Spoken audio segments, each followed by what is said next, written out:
Welcome to optimistic Jeet classes. मैं अभिजीत सिंह आप लोगों के सामने इंडियन पॉलिटी की सीरीज़ लेकर आ रहा हूँ। इस सीरीज़ की एक खासियत ये होगी कि ये पूरी तरीके से कॉन्सेप्ट पे ही आधारित है। अगर आप लेक्चर को ध्यान से सुनेंगे, कॉन्सेप्ट को थोड़ा सा भी समझने का प्रयास करेंगे, तो इंडिया के किसी भी एग्जाम में पॉलिटी के जो टॉपिक्स मैं पढ़ा दूंगा उन टॉपिक्स के क्वेश्चन आपके गलत नहीं होंगे।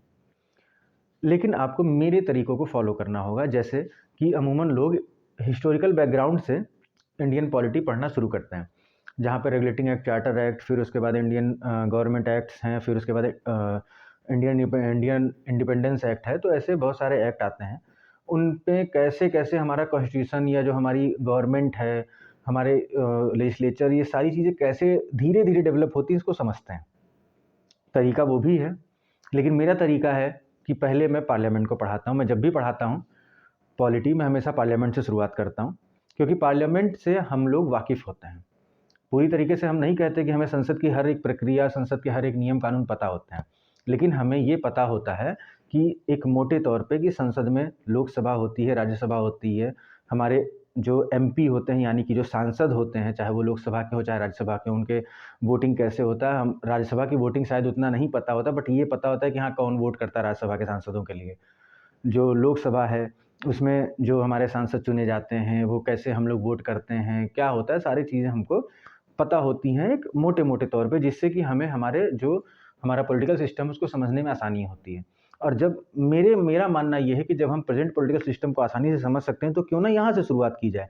हाँ, वो बात अलग है कि जब हम इसको पढ़ेंगे, तो हमें जो प्रेज़ेंट की चीज़ें पता चलेंगी, उसके बाद जब हम हिस्टोरिकल बैकग्राउंड के बारे में पढ़ेंगे, तो हमको ये चीज़ ईज़िली समझ में आएगी कि हाँ, हमारे पार्लियामेंट में जो ये 2 सदनों की बात की जा रही है, ये सबसे पहले जो हमारे 2 हाउस हैं, सबसे पहले किस हमारे हिस्टोरिकल बैकग्राउंड के में जो एक्ट्स हैं, उनमें किस एक्ट में सबसे पहले जो इसकी बात की गई है। जैसे हमारी केंद्र सरकार, राज्य सरकार अलग-अलग है, इनकी शक्तियों में जो इनकी पावर्स हैं, वो डिवाइड की गई हैं, सेपरेशन ऑफ पावर भी है और इनमें आपस में समन्वय भी है, कई सारी चीज़ें हैं।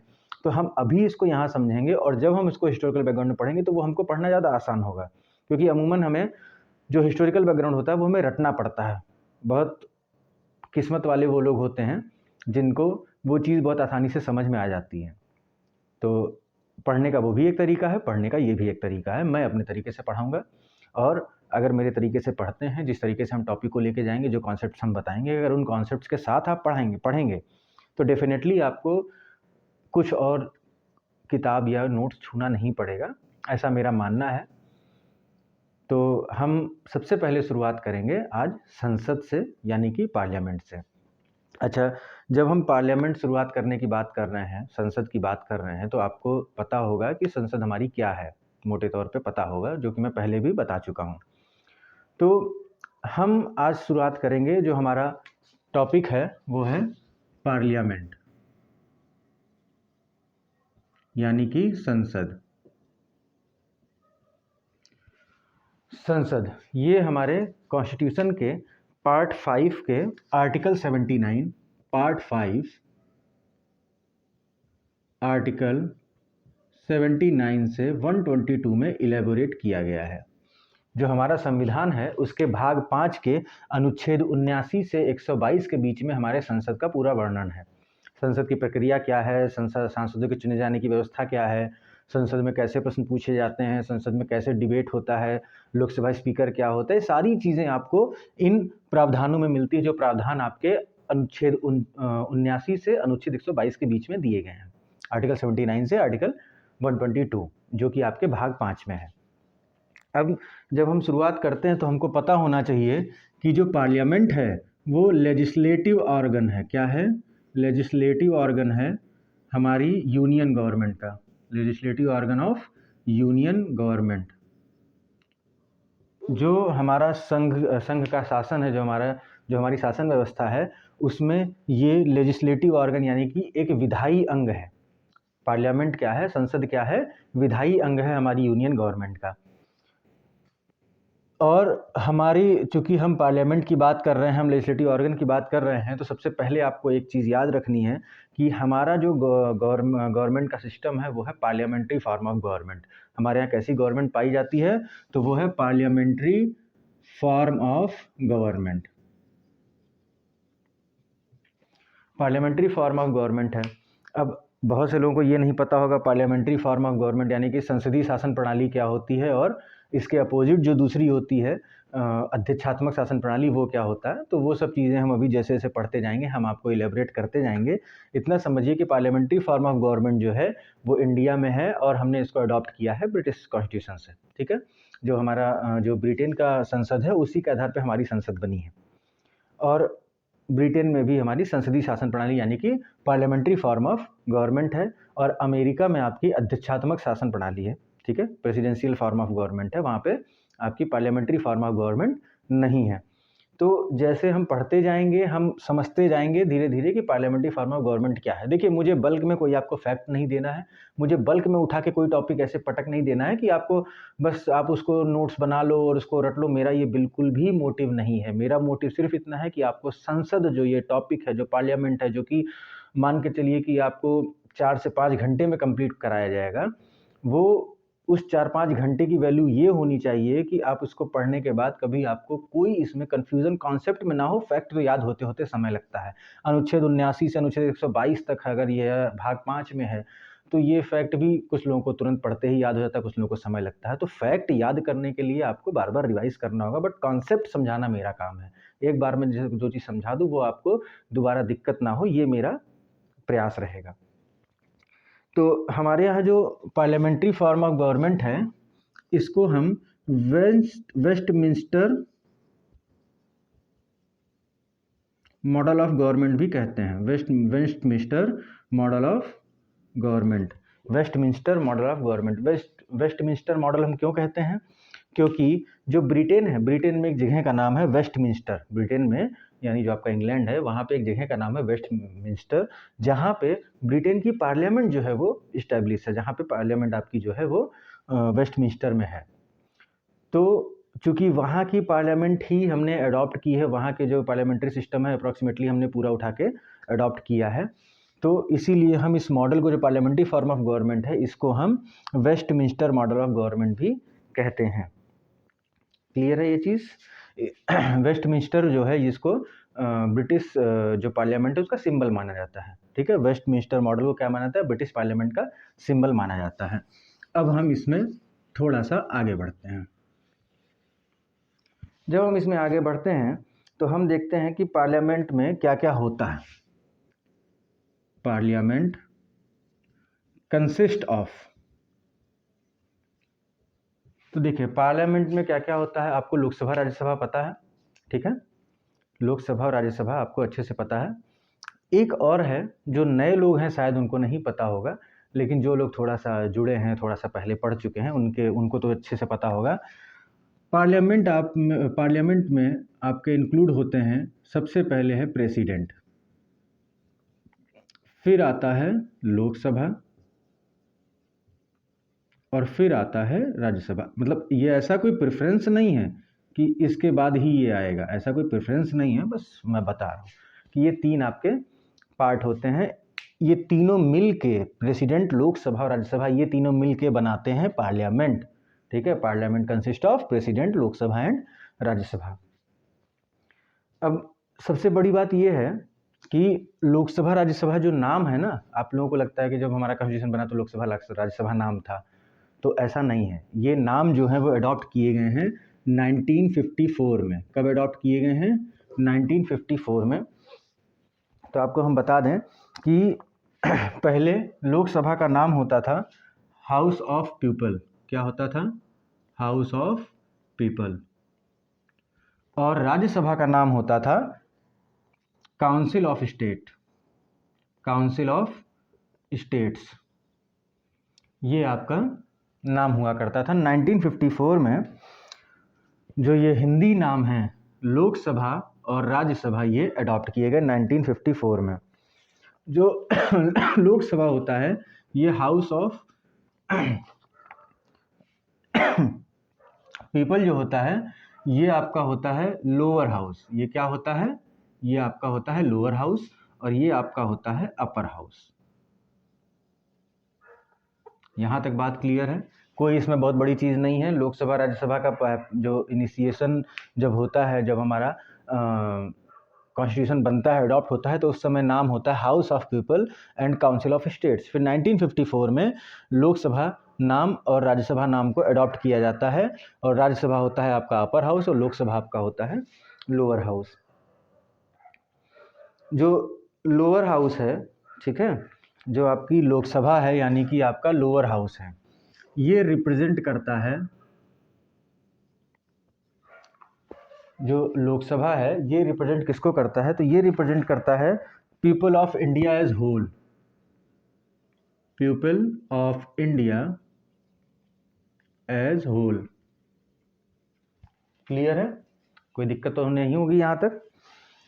और राज्यसभा जो है ये रिप्रेजेंट करता है, सॉरी मैंने था बोला, तो Rajya Sabha represents the state and union territories, the states and union territories यानी कि यूटीज। तो लोकसभा किसको रिप्रेजेंट करता है, देखिए राज्यसभा का तो अक्सर लोग जानते हैं कि राज्यसभा जो है वो स्टेट या यूनियन टेरिटरीज को रिप्रेजेंट करती है, बट लोकसभा के लिए ये लाइन आपको याद रखनी है, represent the people of India as whole, represent the people of India as whole. अब हम पार्लियामेंट के तीनों जो आपके पार्ट हैं, प्रेसिडेंट, लोकसभा एंड राज्यसभा, हम इनको डिस्कस करेंगे धीरे धीरे। तो सबसे पहले हम देखेंगे प्रेसिडेंट। सबसे पहले हम क्या देखेंगे, प्रेसिडेंट। देखिए प्रॉपर प्रेसिडेंट तो मैं आपको प्रेसिडेंट चैप्टर में पढ़ाऊंगा, ठीक है। यहाँ पे president as a part of parliament हम आपको समझाएंगे कि वो क्यों होता है, क्यों उसको कहा जाता है कि वो पार्लियामेंट का एक पार्ट है। तो सबसे पहले आएगा, इसके 3 पार्ट थे, ठीक है, प्रेसिडेंट, लोकसभा और राज्यसभा। तो सबसे पहले हम देखेंगे प्रेसिडेंट। तो जब हम प्रेसिडेंट की बात करते हैं तो ये जान लीजिए, president is not the member of either house of parliament. President is not the member of the either of the parliament, यानी कि किसी भी हाउस का, चाहे वो लोकसभा हो चाहे वो राज्यसभा हो, प्रेसिडेंट इनका पार्ट नहीं होता, इनका मेंबर नहीं होता है, ठीक है। और ये जो प्रेसिडेंट होता है ये कभी भी लोकसभा राज्यसभा यानी कि जो पार्लियामेंट की जो मीटिंग्स होती हैं, लोकसभा राज्यसभा की जो मीटिंग्स होती हैं उनमें पार्टिसिपेट नहीं करता है, मीटिंग में पार्टिसिपेट नहीं करता। तो पहला, वो किसी भी हाउस का, चाहे वो लोअर हाउस हो चाहे वो अपर हाउस है, चाहे लोकसभा हो चाहे राज्यसभा हो, वो इनमें से किसी का भी मेंबर नहीं होता है, वो इनकी मीटिंग्स में पार्टिसिपेट नहीं करता है। But he is the integral part of the parliament, he is the integral part of the parliament, he is the integral part of the parliament. तो integral part of the parliament कैसे है भाई, जब वो ना वो उनका मेंबर है ना वो उनकी मीटिंग में पार्टिसिपेट करे, तो हम कैसे कह रहे हैं कि वो उसका इंटीग्रल पार्ट है, ठीक है, इंटीग्रल पार्ट। तो उसको हम देखते हैं। तो उसका सबसे पहला और बेसिक रीजन है कि कोई भी बिल, चाहे लोकसभा से चाहे राज्यसभा से, कोई भी बिल राज्यसभा लोकसभा से जब पास होके कानून बनना होता है, ठीक है, if any bill is passed from Lok Sabha and Rajya Sabha, it cannot be become an act without the assent of president. कोई भी बिल लोकसभा और राज्यसभा से जो पास होता है वो सिर्फ लोकसभा और राज्यसभा से पास होने पर ही वो कानून नहीं बन जाता। वो तब तक कानून नहीं बनेगा जब तक कि उस पर राष्ट्रपति, जो हमारे प्रेसिडेंट हैं, वो साइन नहीं करते। बिना राष्ट्रपति की असेंट के, यानी बिना राष्ट्रपति की अनुमति के, कोई भी बिल जो लोकसभा राज्यसभा से क्यों ही ना वो पूर्ण बहुमत से पास हो चुका हो, वो कानून नहीं बन सकता। ये सबसे पहला और बेसिक पॉइंट है ये बताने का कि president is the integral part of the parliament. जो राष्ट्रपति है वो संसद का एक अभिन्न अंग है, ये बताने का सबसे पहला और सबसे मजबूत कारण यही है कि कोई भी बिल इन दोनों सदनों से कितने ही बहुमत से पास क्यों ना हुआ हो, राष्ट्रपति की अनुमति के बिना वो बिल कानून के रूप में परिवर्तित नहीं होता है। पहली चीज हो गई, ठीक है। फिर उसके बाद हम कुछ और चीजें हैं जो संसद के प्रति प्रेसिडेंट करता है, ठीक है। कुछ और इसके वर्क्स हैं रिगार्डिंग पार्लियामेंट, जिनकी वजह से हम कहते हैं कि वो पार्लियामेंट का एक इंटीग्रल पार्ट है। तो सबसे पहले देखते हैं इसके फंक्शंस में। पहला है समन्स बोथ द हाउसेस।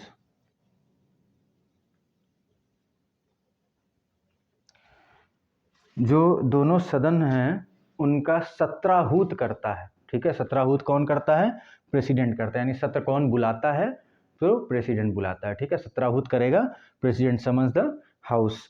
फिर उसके बाद होता है प्रोरोगेशन। क्या होता है? प्रोरोगेशन, यानी कि इसको हम बोलते हैं सत्रावसान। तो संसद के जो सदन हैं, जो हाउस ऑफ द पार्लियामेंट है, उनका सत्रावसान यानी कि प्रोरोगेशन कौन करता है? प्रेसिडेंट करता है, किसी और को ये पावर नहीं मिली हुई है। लोकसभा को डिसॉल्व करने की पावर इसके पास है, डिसॉल्व दी लोकसभा, यानी कि लोकसभा भंग करने का जो पावर है वो किसके पास है? वो प्रेसिडेंट के पास में है। दोनों जो आपके हाउस हैं, it addresses both the houses.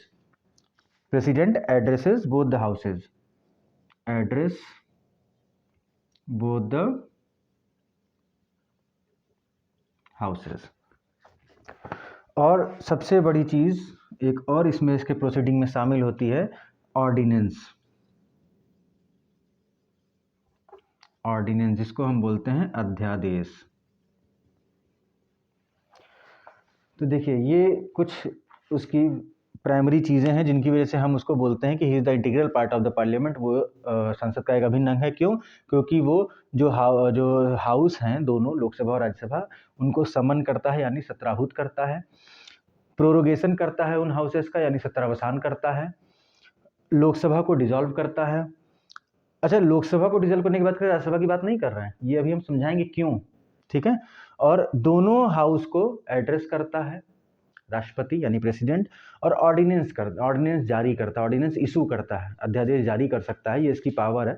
ठीक है, अब देखिए यहाँ पे इस पावर की बात हो रही तो मैं शॉर्ट में बता दे रहा हूँ, क्योंकि ये सब अलग से चैप्टर में राष्ट्रपति में हम ये सारी चीज़ें एक्सप्लेन करेंगे।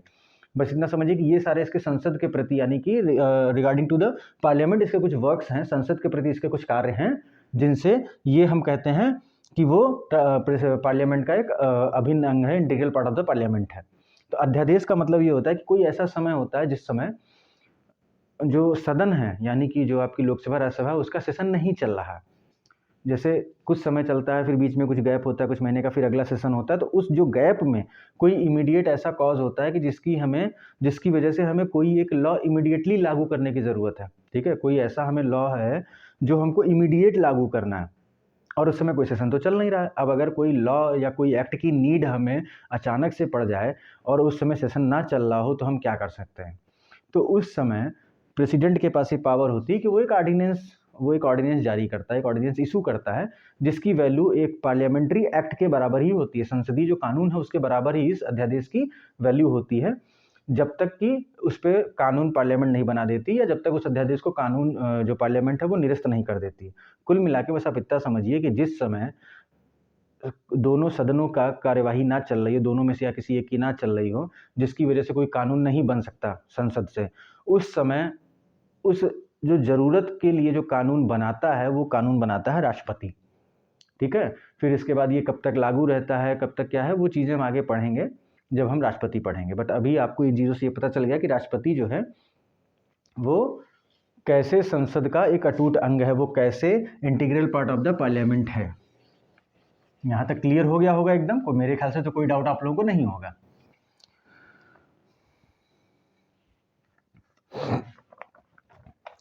फिर हम देखते हैं कुछ थोड़ा सा कंपेयर करते हैं ब्रिटेन से और अमेरिका से। ठीक है, जिससे कि आपको हमारा पार्लियामेंट्री फॉर्म ऑफ गवर्नमेंट में और अमेरिका की जो प्रेसिडेंशियल फॉर्म ऑफ गवर्नमेंट है उसमें थोड़ा सा डिफरेंस आपको पता चलता है, एक बेसिक नॉलेज आपको हो जाएगा, क्योंकि कॉन्सेप्ट क्लियर कराना मेरी जिम्मेदारी है और वो मैं धीरे धीरे कराता रहूँगा। तो हम देखते हैं सबसे पहले कि जो हमारे इंडिया में जिन लोगों ने कॉन्स्टिट्यूशन बनाया, जो हमारे framers of the Indian constitution थे, उन्होंने ब्रिटिश पैटर्न को एक्सेप्ट किया rather than the American pattern. तो क्या है ब्रिटिश पैटर्न और क्या है अमेरिकन पैटर्न? तो देखिए, ब्रिटिश पैटर्न की जब हम बात करते हैं तो यहाँ पे भी आपके पार्लियामेंट के 3 अंग होते हैं। ठीक है, 3 पार्ट्स ऑफ द पार्लियामेंट कौन कौन से होते हैं? एक होता है किंग या क्वीन, एक होता है लोअर हाउस और एक होता है अपर हाउस। ठीक है, king, queen, lower house, upper house, ये 3 आपके इंटीग्रल पार्ट होते हैं किसके? ब्रिटिश पार्लियामेंट के। जैसे कि हमारे यहाँ इसकी जगह पे प्रेसिडेंट होता है, बाकी ये तो दोनों सेम ही हैं। तो लोअर हाउस को वहाँ क्या बोलते हैं? लोअर हाउस को बोलते हैं हाउस ऑफ कॉमन्स,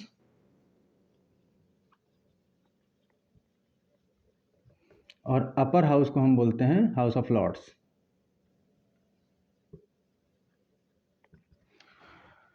और इसको हम क्राउन बोलते हैं, ठीक है, क्राउन यानी कि ताज। तो ये तीन इंटीग्रल पार्ट होते हैं। तो यही तो फॉर्म ऑफ गवर्नमेंट हमारा ही है ना। देखिए, जो क्राउन है वो प्रेसिडेंट के इक्विलेटरल हो गया, इक्वल हो गया।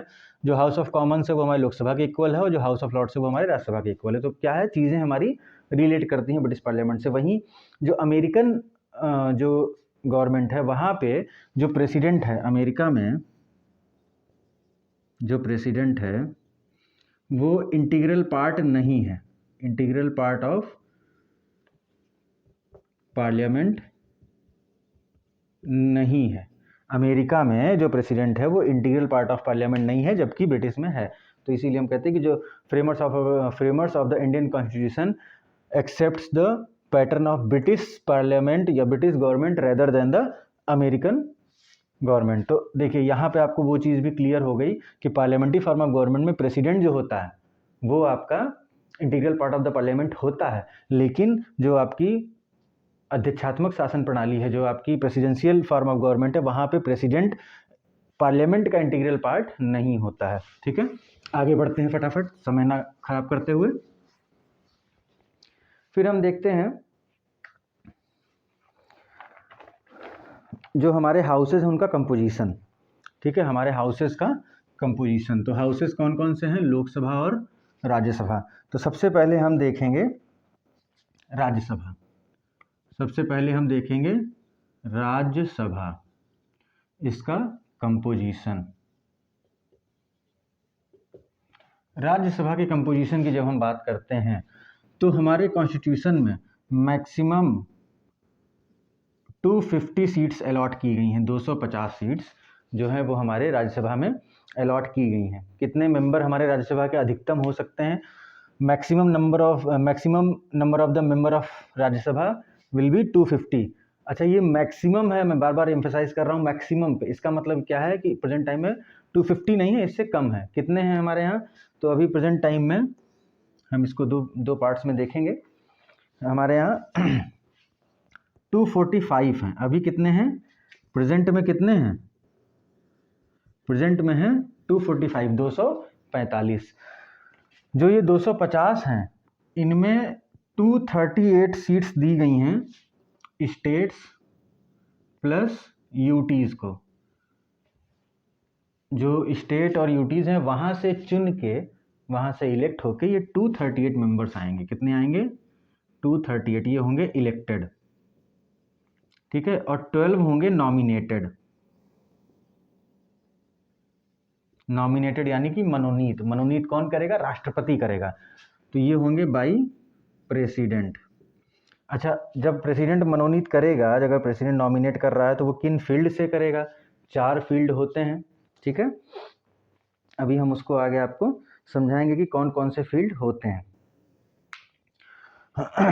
यहीं पे हम देख लेते हैं। तो ये होता है आर्ट, ठीक है, सोशल वर्क, लिटरेचर, ठीक है। आर्ट होता है, सोशल वर्क होता है, लिटरेचर होता है और साइंस होता है।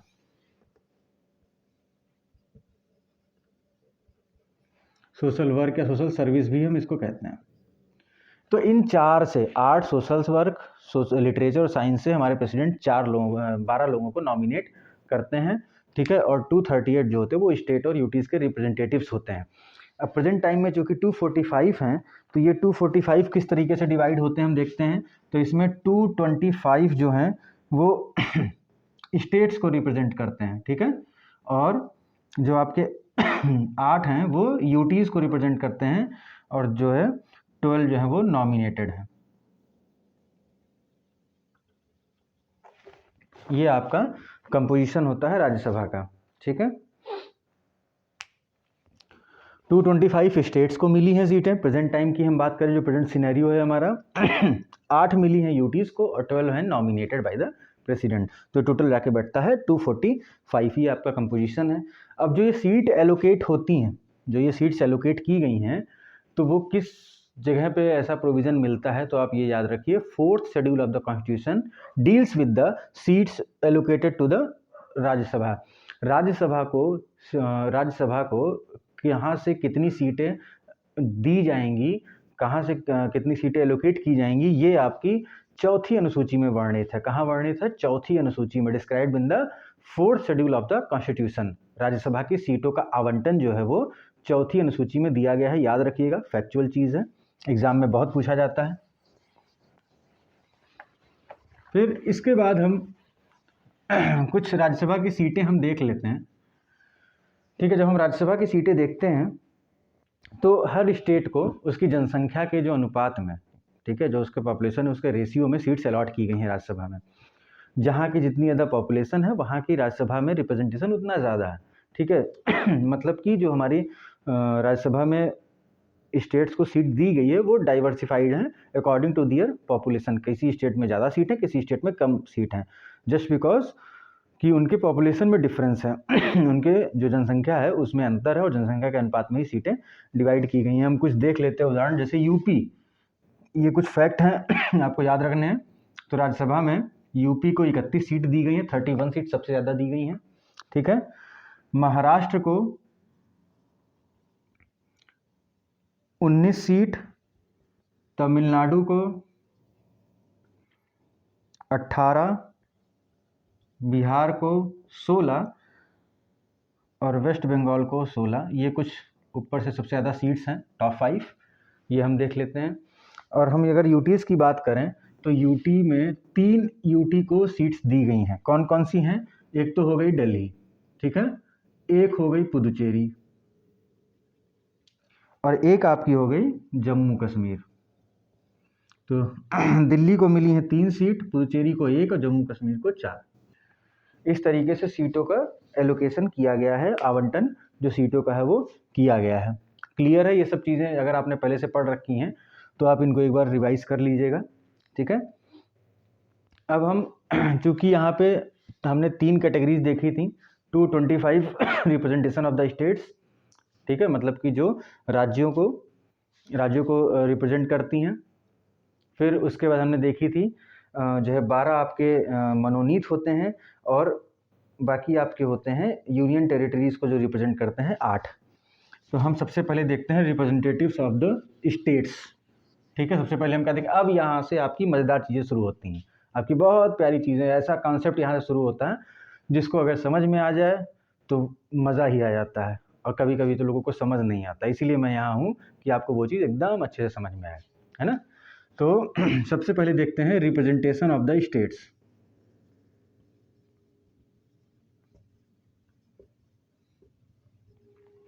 तो रिप्रेजेंटेशन ऑफ स्टेट्स में क्या है, इनको जो स्टेट लेजिस्लेटिव असेंबलीज होती हैं, स्टेट लेजिस्लेटिव असेंबली जो होती हैं,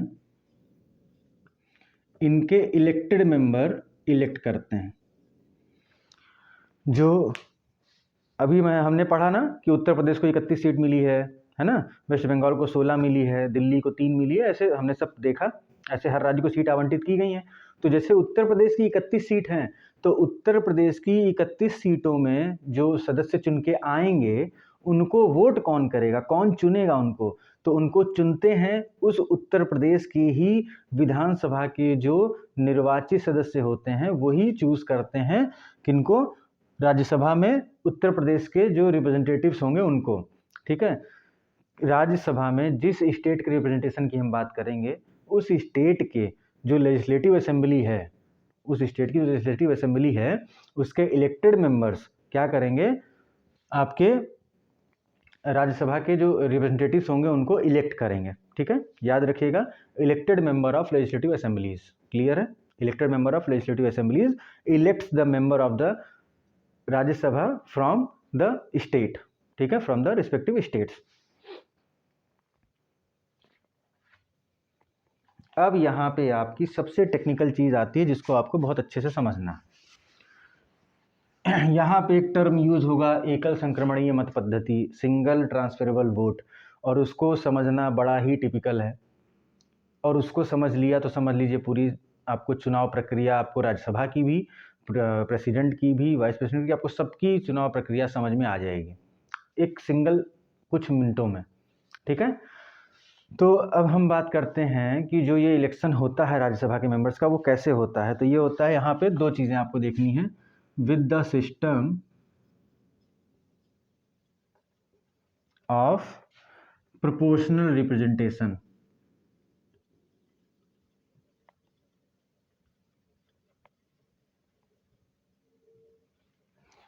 आनुपातिक प्रतिनिधित्व प्रणाली क्या है? आनुपातिक प्रतिनिधित्व प्रणाली, system of proportional representation with the means of, bye means of single transferable vote. With the system of proportional representation bye means of single transferable vote, आनुपातिक प्रतिनिधित्व प्रणाली द्वारा एकल संक्रमणीय मत पद्धति। ठीक है, तो यहाँ पे दो टर्म यूज होते हैं, प्रोपोर्शनल रिप्रेजेंटेशन और सिंगल ट्रांसफरेबल वोट। ठीक है, यहाँ पे दो चीज़ें होती हैं। जब हम रिप्रेजेंटेशन की बात करते हैं तो जो आपका रिप्रेजेंटेशन है ना, वो दो तरीके का होता है।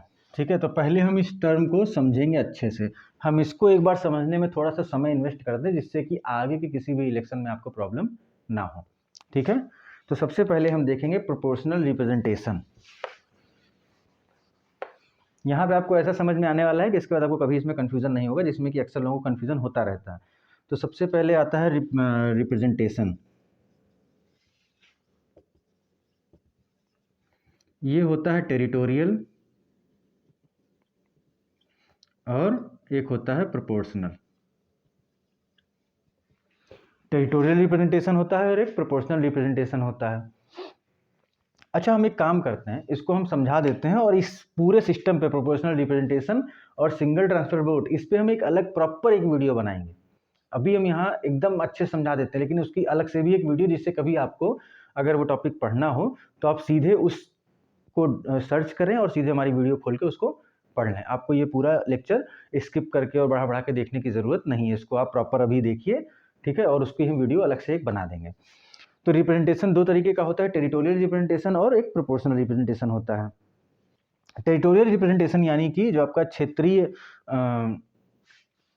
प्रतिनिधित्व होता है, जो क्षेत्रीय प्रतिनिधित्व सिस्टम की जब हम पद्धति की बात करते हैं, तो वहाँ पे जो मेंबर चुना जाएगा वो किसी एक क्षेत्र से होगा। जैसे हम कहते हैं ना कि लखनऊ से सांसद कौन है, सीतापुर से सांसद कौन है, इलाहाबाद से सांसद कौन है, यानी जो हमारा प्रयागराज है, बनारस से हमारा सांसद कौन है। मतलब हम एक स्पेसिफिक एरिया की जहाँ बात करते हैं, एक निश्चित क्षेत्र की, कि इस क्षेत्र से कौन जो है वो मेंबर जो सदस्य चुना गया है, तो इसको हम बोलते हैं टेरिटोरियल रिप्रेजेंटेशन, यानी कि क्षेत्रीय प्रतिनिधित्व। क्या बोलते हैं? क्षेत्रीय प्रतिनिधित्व।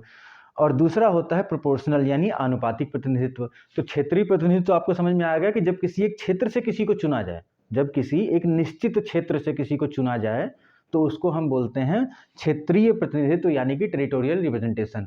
इसके बाद हम देखते हैं प्रोपोर्शनल रिप्रेजेंटेशन, आनुपातिक प्रतिनिधित्व क्या होता है।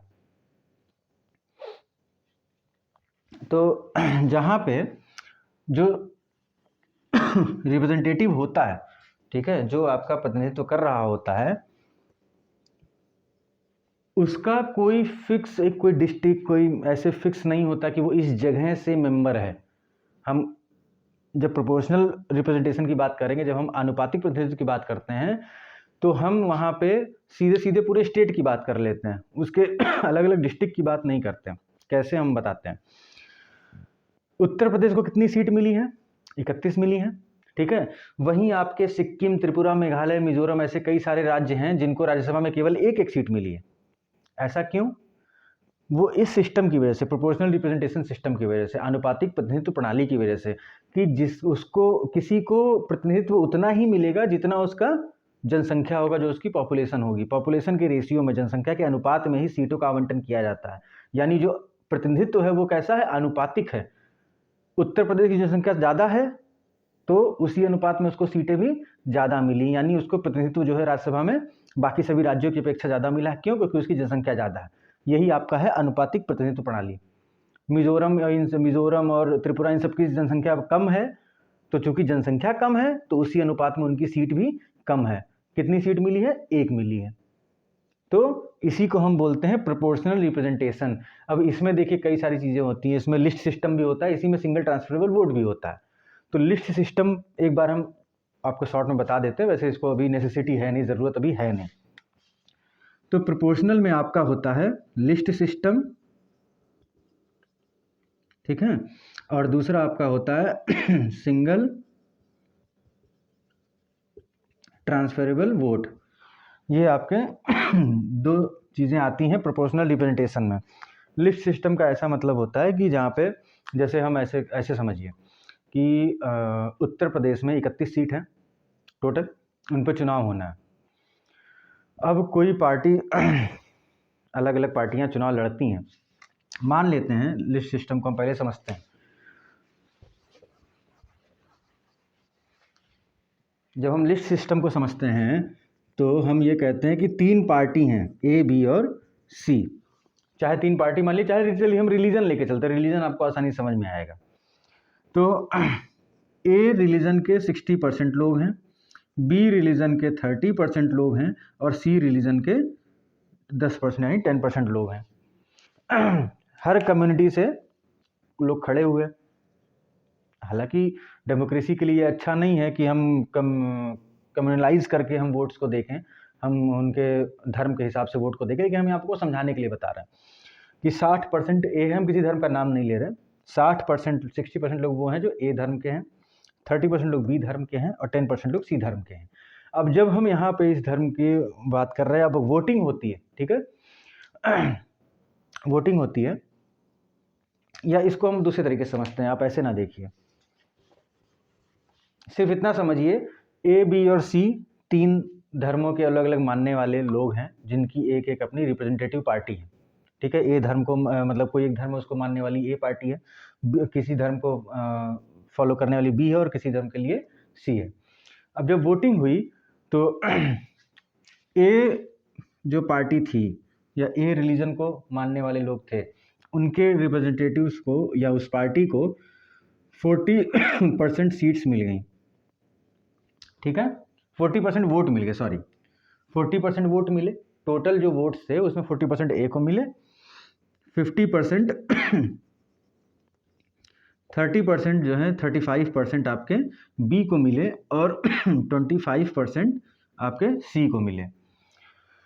जो टोटल वोट पड़े यूपी में 31 सीट्स पे इलेक्शन हो रहा है, ठीक है, उन 31 सीट्स में 40% जब वोटिंग हुई उन 31 सीट्स के लिए, तो 40% सीट्स वोट मिले ए को, 35% वोट मिले बी को और 25% वोट मिले सी को। तो जब सीट्स दी जाएंगी, ठीक है, तो लिस्ट सिस्टम कैसे होता है कि जैसे ए जो पार्टी थी या जो ए रिलीजन के लोग थे, उन्होंने 31 लोगों के नाम दे दिए लाइन से कि ये हमारे 31 रिप्रेजेंटेटिव्स हैं, मतलब अगर हमारे सारे वोट हम पाते हैं तो हमारे ये 31 लोग होंगे जो इलेक्ट होके मेंबर आगे जाएंगे, ठीक।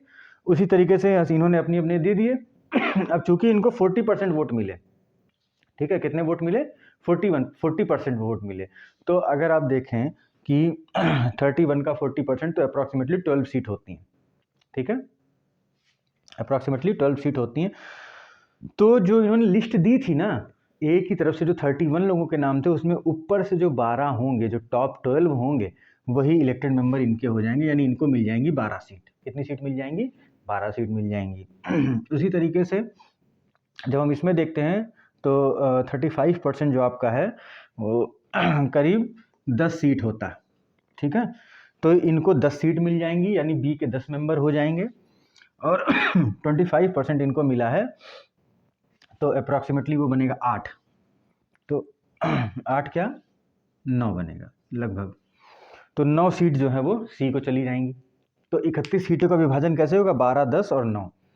अब इसमें ये नहीं फिक्स होता कि उत्तर प्रदेश के मेरठ से ये हैं या उत्तर प्रदेश के फलाने से वो हैं।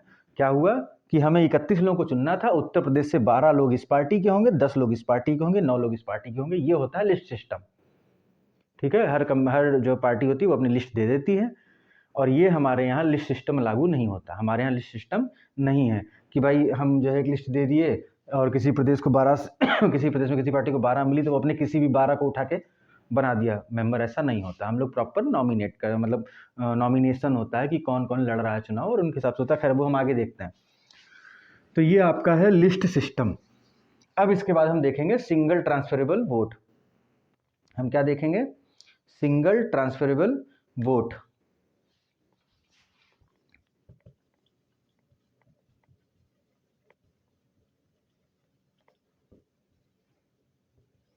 एकल संक्रमणीय मत, क्या बोल देखेंगे हम? एकल संक्रमणीय मत हम देखेंगे अब यहाँ से। ये सबसे टिपिकल कॉन्सेप्ट मुझे लगता है, लेकिन बड़ा मज़ा आता है, इसको हम समझेंगे, ठीक है।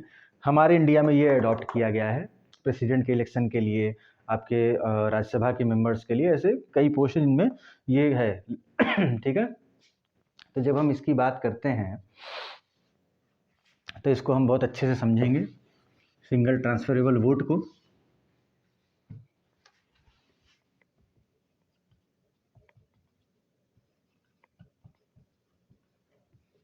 सिंगल ट्रांसफरेबल वोट को हम समझेंगे।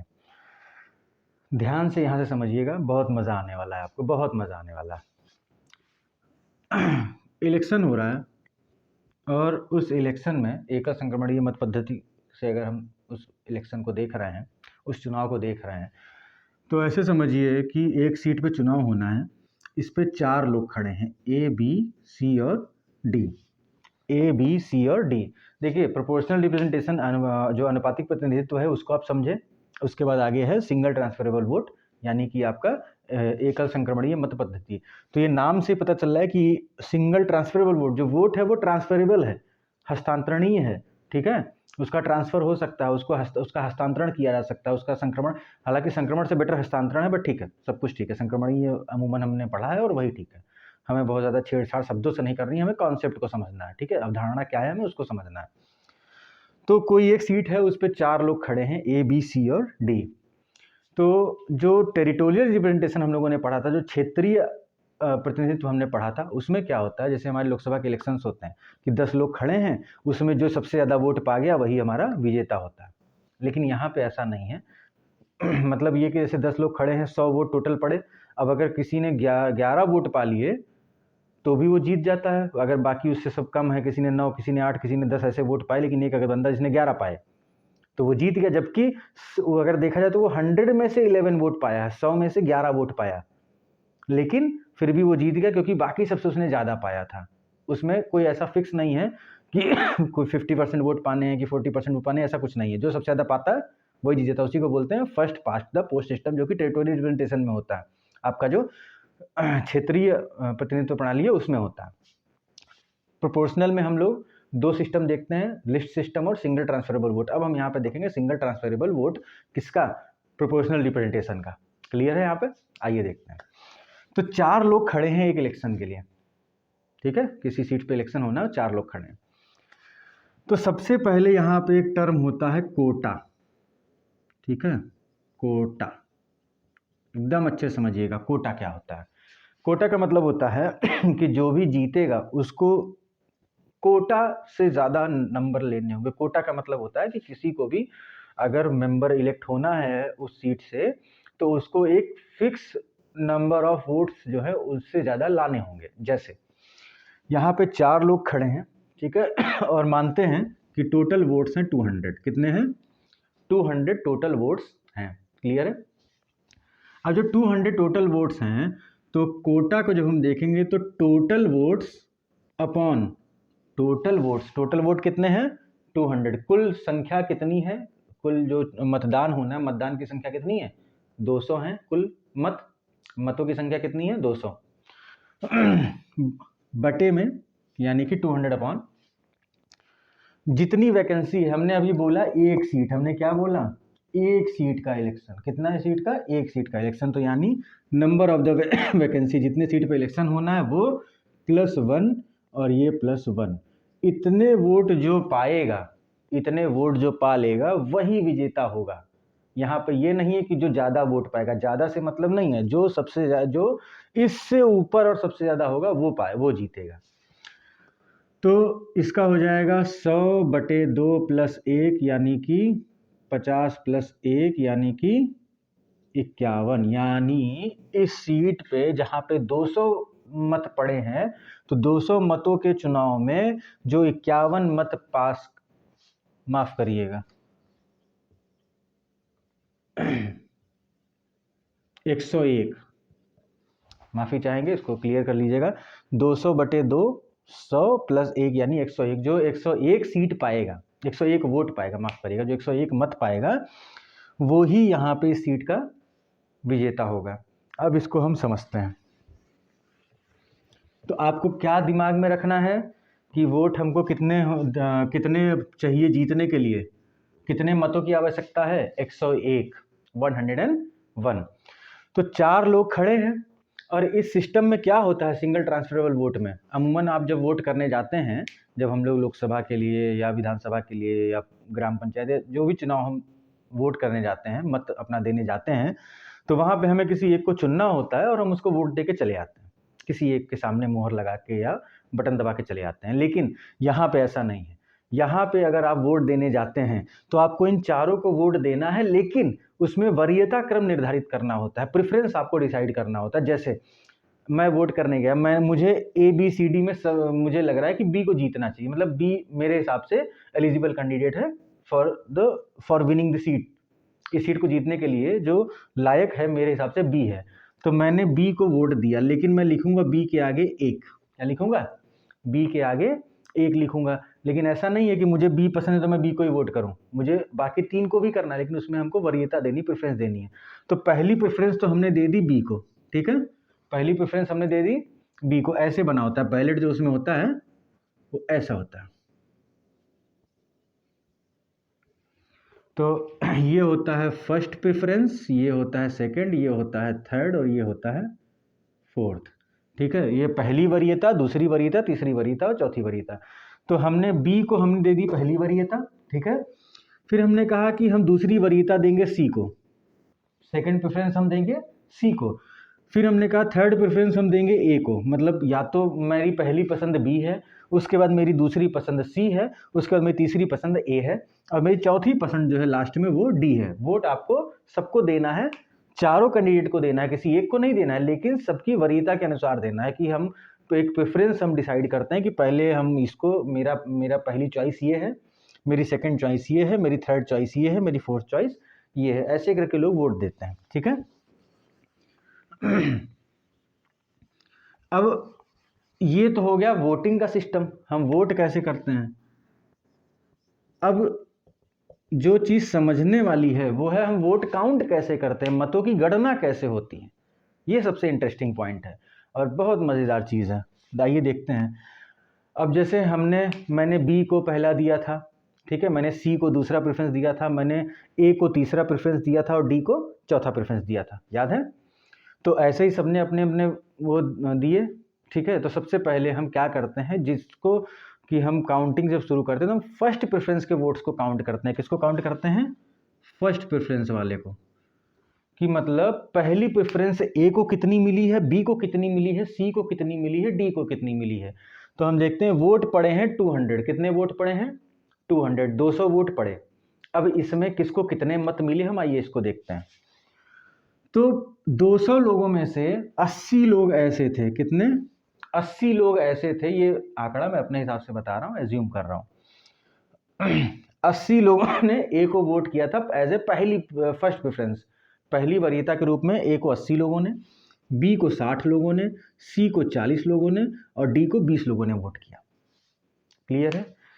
तो पहली प्रेफरेंस में A, B, C और D को कितने कितने, 80, 60, 40 और 20। बहुत ध्यान से समझिएगा, बिल्कुल भी स्किप करने की या फर्स्ट करने की ज़रूरत नहीं है, फिर समझ में आएगा नहीं। और ये ऐसा कॉन्सेप्ट है जो बहुत हार्डली लोगों को समझ में आता है, आसानी से समझ में आता नहीं है।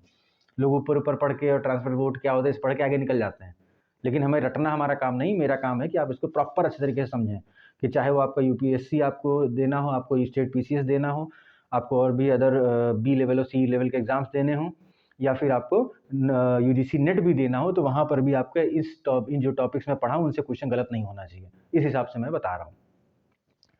तो इसको समझते हैं। तो ए को 80, बी को 60, सी को 40 और डी को 20 वोट्स मिल गए। क्या किसी को कोटा मिला? 101 जो निर्धारित किया गया था, 101, 200 वोट्स का कोटा कितना था? 101, 101 था, वो तो मिला नहीं। तो अब हम क्या करते हैं, पहली प्रेफरेंस से रिजल्ट नहीं आया तो हम अब आगे बढ़ते हैं, लेकिन अब उसको कैसे बढ़ते हैं उसको हम समझते हैं, यहाँ से सब समझते हुए चलिएगा। जिसके वोट सबसे कम होंगे वो रेस से बाहर हो जाएगा पहले राउंड में। पहली राउंड की काउंटिंग में कौन बाहर हो गया? डी, जिसको कि सबसे कम वोट मिले थे। अब इसके वोट तो चले गए, अब आगे कैसे बढ़ते हैं? क्या हम सीधे सेकंड जिनको सेकंड प्रेफरेंस मिली थी उस पर आएंगे? नहीं, ऐसे नहीं आते, आइए समझते हैं। तो जो ये डी को 20 लोग ऐसे जिन्होंने डी को फर्स्ट प्रेफरेंस दी, तो इन्होंने किसी ना किसी को सेकंड प्रेफरेंस तो दी ही होगी। तो जो ये 20 लोग हैं जिन्होंने डी को फर्स्ट प्रेफरेंस दी है, आप मुझे ये बताइए कि ये सेकंड प्रेफरेंस किसको किसको दे सकते हैं? जाहिर सी बात है, फर्स्ट इसको दे चुके हैं तो सेकंड ए, बी और सी को दे सकते हैं। तो इनकी सेकंड प्रेफरेंस की जब हम बात करें, सेकंड प्रेफरेंस ऑफ डी, तो ये आपका हो जाएगा ए, बी और सी, 3 लोगों को ही वो सेकंड प्रेफरेंस जो है वो दे सकते हैं। यहाँ तक क्लियर है? अब ये 20 सीट जो डी के 20 वोट हटा दिए गए फर्स्ट प्रेफरेंस वाले, उनका सेकंड प्रेफरेंस जब हम देखते हैं तो ए को मिले 5, बी को मिले 12 और सी को मिले 3 वोट। ए, बी और सी को second preference of the voters who gave the first preference to D. D को फर्स्ट प्रेफरेंस कितने लोगों ने दी थी? 20 लोगों ने, 20 लोगों ने। उन्होंने सेकंड प्रेफरेंस दी थी ए, बी, सी को, उन्हीं 20 में से कुछ लोगों ने। तो उन्हीं में से 5 लोग ऐसे थे जिन्होंने ए को सेकंड प्रेफरेंस दी, 12 लोगों ने बी को और 3 लोगों ने सी को। तो हम इसको उठा के यहाँ जोड़ देंगे, तो ये हो गया +5, ये हो गया +12 और ये हो गया +3। अच्छा, इसमें मज़ेदार बात ये है कि अगर यहाँ पे ये हम सिंगल ट्रांसफरेबल वोट नहीं होता तो यहाँ पे 80 वोट पाके ए जीत चुका होता, और अभी भी आपको लग रहा है कि ए के वोट ज़्यादा है, वो जीत रहा है, लेकिन हमेशा ऐसा नहीं होता। आइए हम आगे देखते हैं इसमें क्या मतलब है। तो इसके हो गए 85, इसके हो गए 72, इसके हो गए 43। क्या अभी किसी ने वो कोटा पास किया? नहीं पास किया। ठीक है, तो अब हम बढ़ेंगे सेकेंड राउंड पे। अब जब सेकेंड राउंड पे बढ़ते हैं तो क्या होता है, ये एक्चुअली थर्ड राउंड पे। फर्स्ट राउंड तो ये हो गया 80, 60, 40, 20। सेकेंड राउंड में हमने डी को जिन लोगों ने फर्स्ट प्रेफरेंस दी थी उन्होंने सेकेंड किसको दी वो हमने काउंट किया सेकेंड राउंड में। अब हम आते हैं थर्ड राउंड की काउंटिंग पे। थर्ड काउंटिंग, जब हम थर्ड काउंटिंग की बात करते हैं तो अब सबसे कम किसके वोट हैं? सी के वोट सबसे कम हैं, तो अब रेस से बाहर कौन हुआ? सी हो गया। जब सी रेस से बाहर हुआ तो हम पहले तो सी के वोट देखते हैं।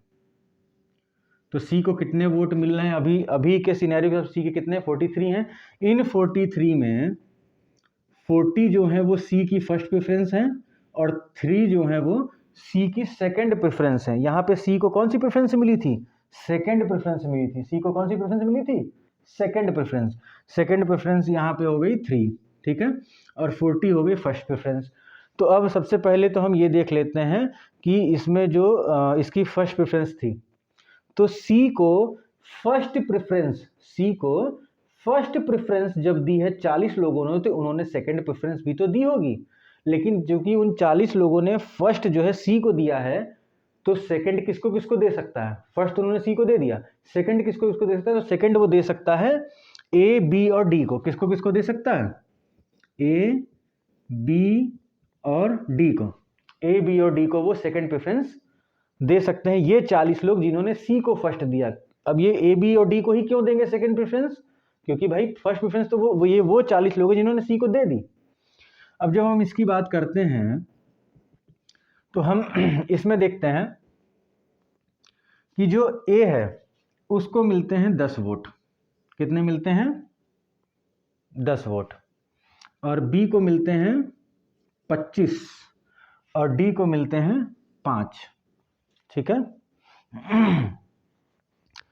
अब यहां तक बात क्लियर हुई कि ए को मिले 10, बी को मिले 25 और डी को मिले 5। ये कौन से 40 वोट हैं, 40 वोट कौन से हैं? जिन्होंने सी को फर्स्ट दिया था।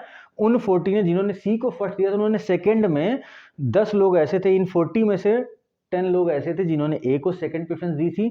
इन 40 में से, यानी सी को फर्स्ट देने वाले 40 लोग, उनमें से 25 लोग ऐसे थे जिन्होंने बी को सेकंड प्रेफरेंस दी थी, और उन्हीं 40 में से 5 लोग ऐसे थे जिन्होंने डी को सेकंड प्रेफरेंस दी थी। यहाँ तक चीज़ क्लियर हो गई। अब इधर की जब हम बात करते हैं, यहाँ तक अभी बात है, रुके रहिएगा। यहाँ पे जो 3 वो लोग थे, यहाँ पे 3 क्या थे? ये 3 कौन लोग थे? जिन्होंने सी को सेकंड प्रेफरेंस दी थी। और इन 3 लोगों ने जिन्होंने सी को सेकंड प्रेफरेंस दी है, इन्होंने इन 3 को फर्स्ट, इन 3 ने फर्स्ट प्रेफरेंस किसको दी है? डी को दी है। समझ पा रहे हैं? यहाँ पे डी को फर्स्ट प्रेफरेंस 20 लोगों ने दी थी, डी के हमने वोट हटाए, तो उन 20 लोगों ने सेकंड प्रेफरेंस किसको किसको दी थी, हमने वो यहाँ पे आंकड़ा देखा, वो डिजिट्स देखी। तो यहाँ पे हमने क्या देखा कि इन 20 में से 3 लोगों ने, इन 20 में से, ये 20 कौन? जिन्होंने डी को फर्स्ट दिया था। तो इन 20 में से 3 लोगों ने सी को सेकंड दिया। यानी कि ये 3 लोग कौन हैं? जिन्होंने फर्स्ट दिया था डी को और सेकंड दिया था सी को। ये 3 लोग वही हैं यहाँ पे, है ना? तो ये 3 लोग किसको फर्स्ट और सेकंड दिए हैं? तो फर्स्ट इन्होंने दिया है डी को और सेकंड दिया है सी को। कितनी प्रेफरेंस हमको देनी थी? 4। तो थर्ड प्रेफरेंस और फोर्थ प्रेफरेंस ये किसको किसको दे सकते हैं? भाई फर्स्ट दे दिया डी को, सेकंड दे दिया सी को, तो 2 ही तो बचे। कौन कौन से बचे? ए और बी। तो इन 3 में से ए को कोई कुछ प्रेफरेंस मिली होंगी और बी को कुछ प्रेफरेंस मिली होंगी। तो ये 3 लोग वो हैं जिन्होंने डी को फर्स्ट और सी को सेकंड दिया था। ये लोग थर्ड प्रेफरेंस में किसको देते हैं, ये देखने वाली बात है। तो हम एज्यूम करते हैं कि इन भैया, इन लोगों ने ए को थर्ड में 0 दे दिया और बी को, ये तीनों लोगों ने थर्ड प्रेफरेंस में बी को चुना था। इन तीनों लोगों ने जिन्होंने डी को फर्स्ट, सी को सेकंड चुना था, उन 3 लोगों ने थर्ड में थर्ड प्रेफरेंस बी को दी थी। ठीक है, यहां तक क्लियर है? अब चूंकि डी रेस से बाहर है, डी क्या है? रेस से बाहर है, तो हम इसको अभी काउंट करेंगे, लेकिन इससे पहले जो अभी तक अवेलेबल हैं हम उनको काउंट कर लेते हैं। तो देखिए, ए के अभी तक कितने हुए थे? 85 हुए थे, और सी तो रेस से बाहर हो गया है। बी के कितने हुए थे?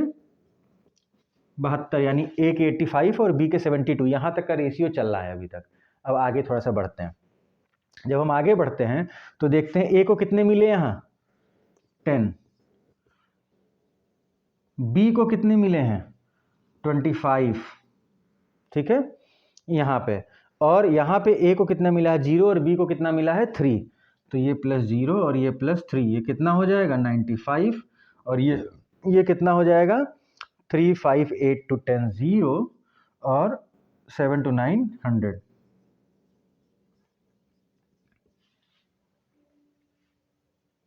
ठीक है, तो ए के अभी वोट कितने हो चुके हैं? 95, और बी के कितने हो चुके हैं? 100।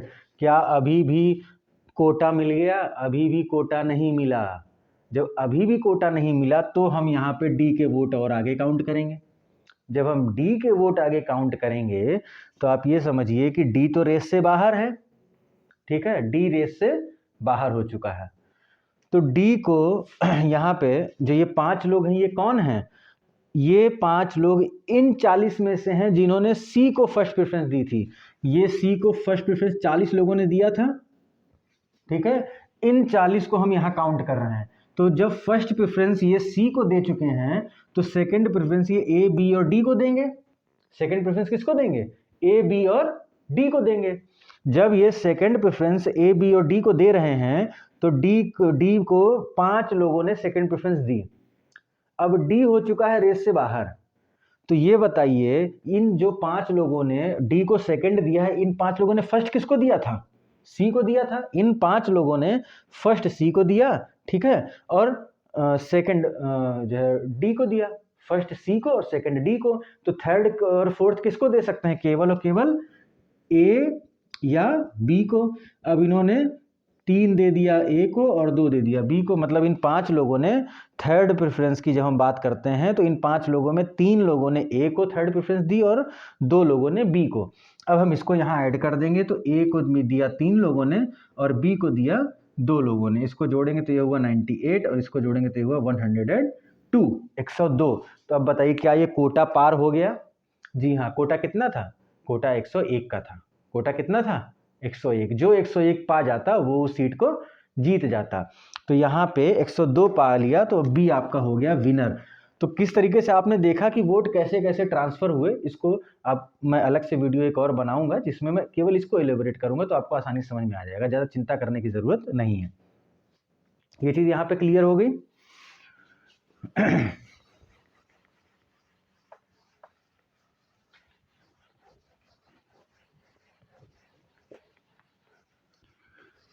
अब इसमें जब हम कोटा की बात कर रहे थे, तो हम चूंकि यही सेम आपका प्रेसिडेंट के इलेक्शन में भी होता है, लेकिन राज्यसभा में थोड़ा सा डिफरेंस है। वो कैसे कि जब हम कोटा की बात कर रहे थे, ठीक है, तो कोटा जो एक सीट थी वो हमने प्रेसिडेंट के बारे में भी बात कर ली कि वो प्रेसिडेंट का ऐसा होता है, ठीक है। राज्यसभा में टोटल वोट जैसे हम मान लेते हैं पड़े हैं 1000, ठीक है। कितने वोट पड़े हैं? 1000।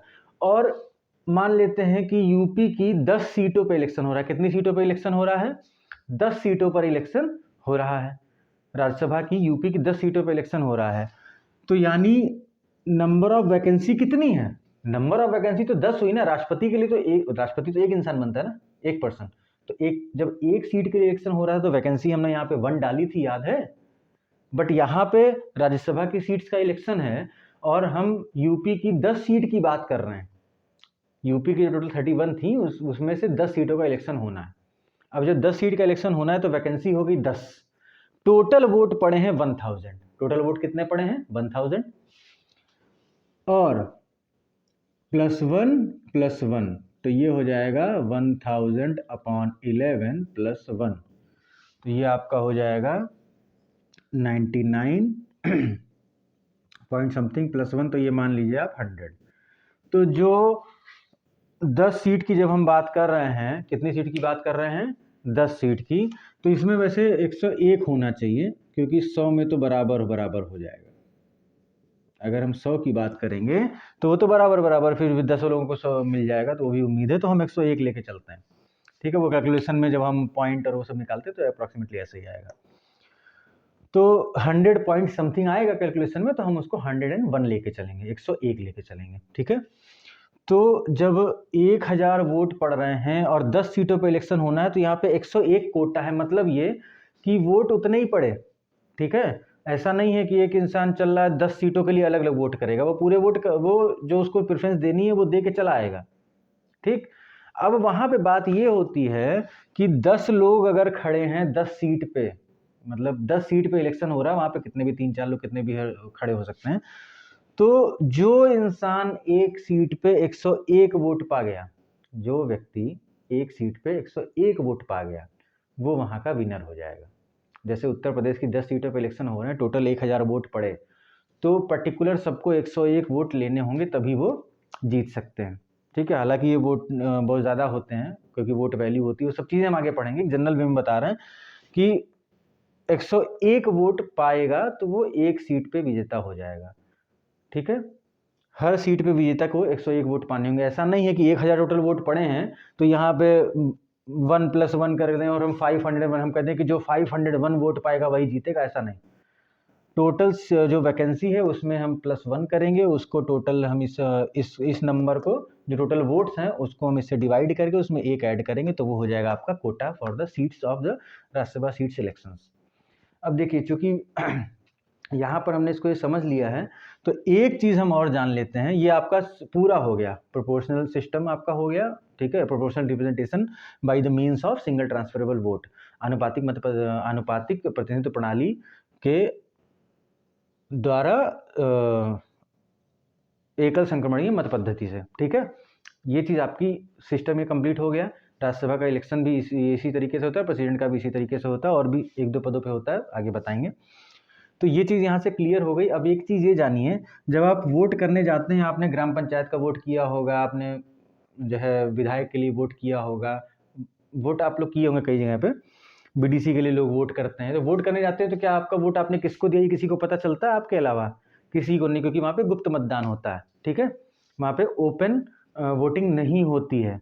लेकिन जो ये राज्यसभा के इलेक्शंस होते हैं, याद रखिएगा, राज्यसभा के इलेक्शन में लिमिटेड ओपन इलेक्शन होता है। कैसा होता है? ओपन इलेक्शन होगा, कैसा होगा? ओपन इलेक्शन लेकिन लिमिटेड। ओपन इलेक्शन होगा लेकिन लिमिटेड होगा। ओपन इलेक्शन होगा लेकिन लिमिटेड। इसका मतलब क्या हुआ? हर पार्टी के लोग, जैसे भाजपा है, कांग्रेस है, सपा है, बसपा है, ऐसे बहुत सारी पार्टीज़ हैं, आरजेडी है, ठीक, सीपीआई है। तो अगर किसी स्टेट में राज्यसभा के इलेक्शंस हो रहे हैं तो वहाँ पे हर पार्टी का ना, जहाँ पे वोटिंग होती है वहाँ पे हर पार्टी का एक मेंबर बैठा होता है, ठीक है। वो जब आप वोट डालने जाएंगे ना, तो आप जैसे हमारी पार्टी के हैं, मैं कांग्रेस का हूँ, ठीक, आप आए कांग्रेस को वोट देने, कांग्रेस के राज्यसभा मेंबर के लिए आप वोट देने आए, तो आपको क्या करना होगा? आप जब वोट देंगे तो आप मुझे दिखाएंगे, सबको नहीं दिखाएंगे, सारे लोगों को नहीं दिखाएंगे कि आपने किसको दिया, लेकिन आप अपने पार्टी के जो जिसको आप वोट करने आए, आप जिस पार्टी के मेंबर हैं, आप जिस पार्टी के मेंबर हैं उस पार्टी का एक सदस्य वहाँ बैठा होगा, उसको आप दिखाएंगे कि आप किसको वोट दे रहे हैं। तो ओपन तो होता है ये इलेक्शन, लेकिन लिमिटेड होता है, ठीक है, पूरी तरीके से ये ओपन नहीं होता है। इसको हम बोलते हैं लिमिटेड फॉर्म ऑफ ओपननेस।